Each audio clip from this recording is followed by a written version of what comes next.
You might come across something strange if you ever stand in the heat of Iran's central plains, where silence stretches for miles and the ground cracks under the sun.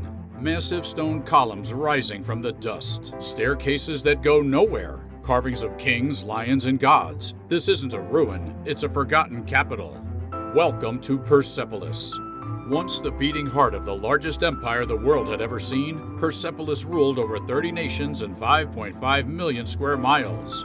And then, silence. For 2,000 years it vanished from history books, buried, ignored. But why? Who were the Persians really? And why did their enemies want their story erased? In this video, we're digging into a lost empire of power, luxury, innovation, and shocking destruction. From towering palaces to ancient roads and a fiery end you won't believe. This is the rise, glory, and fall of Persepolis. Let's rewind to 550 BC. A man named Cyrus the Great, yeah, Great was in his actual title, was a tribal leader on the Iranian plateau. No one knew his name yet. But in 30 years, this guy went from nobody to king of the four corners of the world. His army didn't just conquer land, they absorbed cultures, respected religions, and didn't tear everything down just to rebuild it in their own image. That's not the usual imperial move, is it? Now, fast forward to 515 BC, and here comes Darius I, also known as Darius the Great. He wanted to do something bigger, not just rule the empire. He wanted to show people what ruling it looked like. That's where Persepolis comes in. He picked a site, built a massive stone terrace 15 meters high, and started a city from scratch. No one had done anything like it. No existing ruins to build on, no borrowed blueprints, just a royal vision turned into limestone. The city itself was a jaw-dropper. If you were lucky enough, or powerful enough, to be invited in, you'd enter through the gate of all nations. Right away, you'd be flanked by giant statues of human-headed bulls standing guard. No welcome signs, no polite greeters, just ancient muscle carved in stone. That gate had a cedar wood roof, gold fixtures on the doors, and would have smelled like a forest. And this wasn't just decorative flair, it screamed power. You'd know instantly that you'd entered the heart of something serious. Once inside, you'd be funneled into the Apadana. That's the king's grand audience hall. The ceiling stood 20 meters high, held up by 36 columns so massive they could support a football stadium. 10,000 people could stand there. Think about that. A space that could fit the entire population of a small town, all just to watch the subjects bring gifts to the king. But the Persians didn't build this for parties or feasts, they built it for control. Let me explain this. The Persians weren't into military parades and giant victory arches. They liked rituals, pageantry, ceremony. Every part of Persepolis was designed to slow people down, make them feel small, and elevate the king. Even the stairs, they're shallow on purpose. You can't rush up them, you're forced to take your time, and as you move through the complex, your nerves build. You're hearing languages you've never heard, seeing faces from all over the empire, and you know, you're getting closer to the king. Now here's where it gets interesting. See those detailed carvings on the staircases and walls? Those aren't just decorations, they tell stories. Delegates from across the empire, Nubians, Lydians, Babylonians, Bactrians, they're all shown bringing tribute. One's got a shaggy mountain goat, another holds a finely woven cloth. There's one with horses, another with gold bowls. And they're not marching like captives, they're walking calmly, some even holding hands or placing arms on shoulders. It's peace, it's loyalty. It's a big public performance to say, we're here, we obey, we bring gifts. But don't think that's all there is. Nearby, archaeologists found 30,000 clay tablets buried in the rubble. These weren't myths or epic poems. These were the receipts, the invoices, the boring stuff that actually tells us how the place worked. One tablet listed a payment of 1.5 shekels of silver to carpenters making sculptures. Another gave 1 jug of wine each to 74 Syrian laborers. And get this, 2.5 shekels went to Carian goldsmiths. Gold, just handed out like petty cash.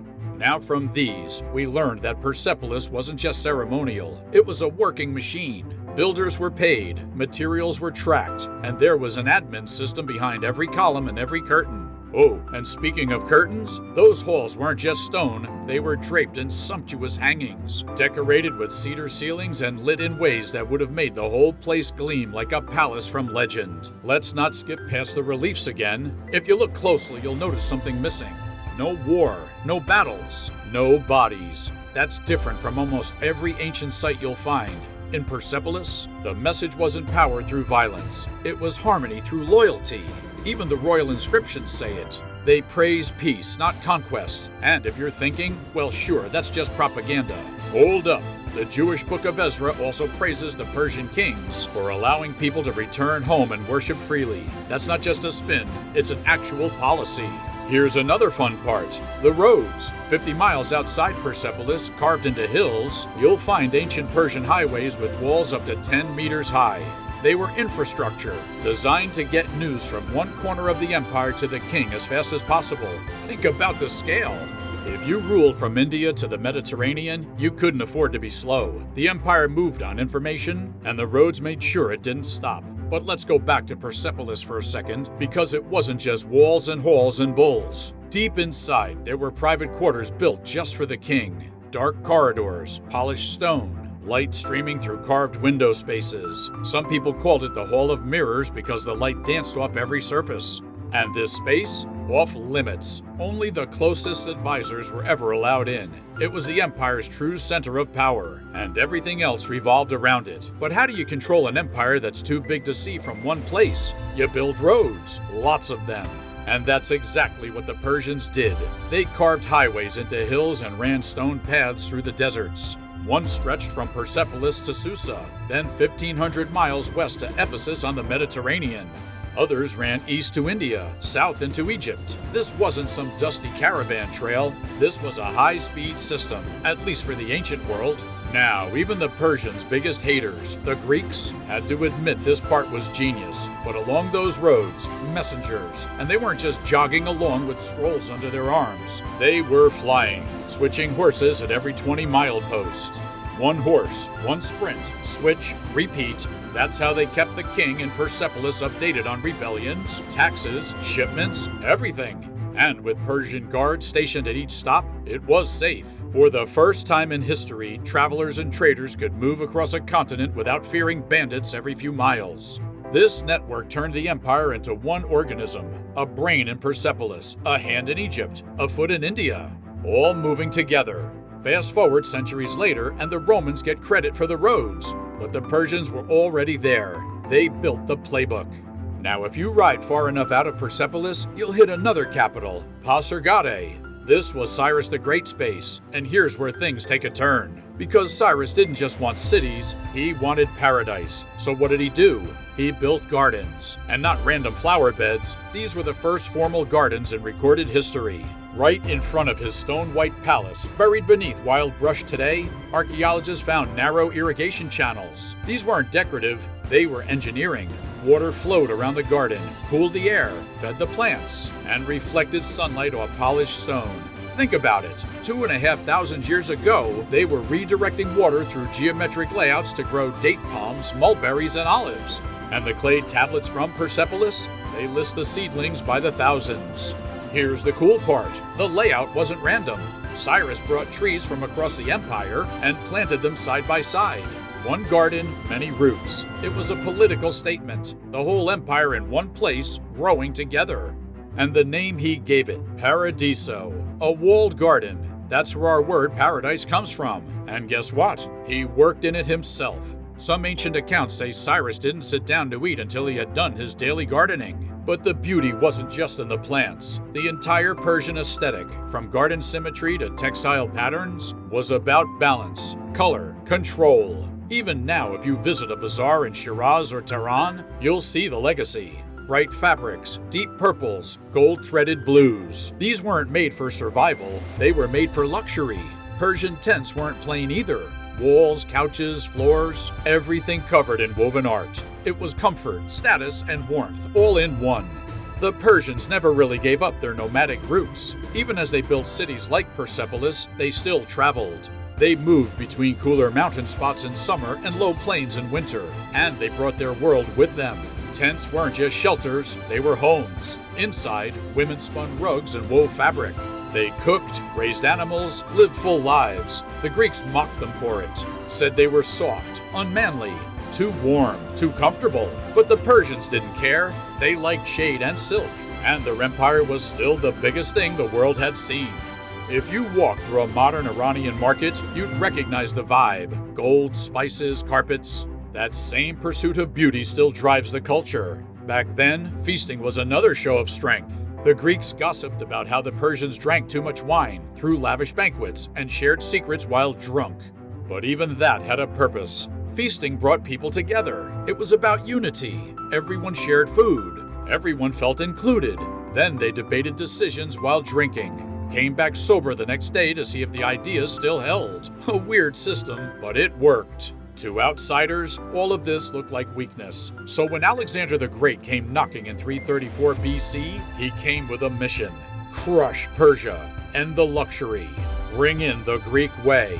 His first battle at Issus in modern-day Turkey flipped the balance. Even though he was outnumbered, he won. Better tactics, surprise attacks, no chariots. From there, he swept through the empire like wildfire. By 331 BC, he reached the Persian heartland. And then came Persepolis. When Alexander arrived, the city had already fallen. The Persian army was gone. The last king, Darius III, was dead. Persepolis wasn't a battlefield, it was a symbol. Alexander's men entered without resistance, and instead of honoring its beauty, they torched it. They say it happened during a drunken feast. A Greek courtesan named Thais asked Alexander if she could burn the city. He agreed. Whether out of pride, rage, or wine, no one knows. But the fire started that night. Curtains, carpets, ceilings, all turned to fuel. And soon, the entire terrace burned. Smoke and screams filled the sky. Alexander didn't just burn a city, he ended an era. The greatest imperial city of its time was reduced to ruins. Some say it was vengeance for the Persian sack of Athens. Others say it was jealousy. But here's the twist. By burning it down, he accidentally preserved it. Ashes covered the carvings, sand buried the floors, and for nearly 2,000 years, it slept. Then came the 1930s. Archaeologists dug into the rubble and found reliefs still sharp as the day they were carved. Clay tablets still legible, staircases still intact. Persepolis had waited. And when it woke up, it told the story of a civilization built on tolerance, beauty, and brains. Their roads shaped trade, their gardens shaped paradise, their textiles shaped art, and their empire, it was the first to stretch across continents with respect instead of force. Sure, they had power, but they also had patience, and that's something the Greeks never understood. Now, after all this time, the Persians finally get their moment. Their story isn't lost, it's carved in stone. And if you've made it this far, give this video a like, drop a comment with your favorite part of ancient Persia, and hit that subscribe button for more stories just like this one. And don't forget to turn on notifications, because we're just getting started.